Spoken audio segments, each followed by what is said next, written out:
Hi guys, welcome to my channel. Today we will write 10 lines on elephant. Let's get started. The elephant is a wild animal. It is the largest animal in the world. It has 4 legs and 2 long ears. It has 4 curved tusks.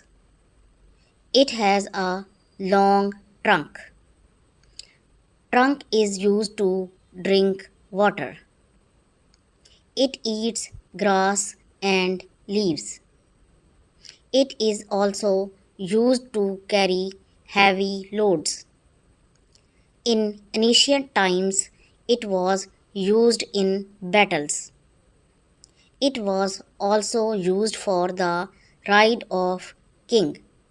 If you like this video, please hit the like button and subscribe my channel for more videos. Thank you.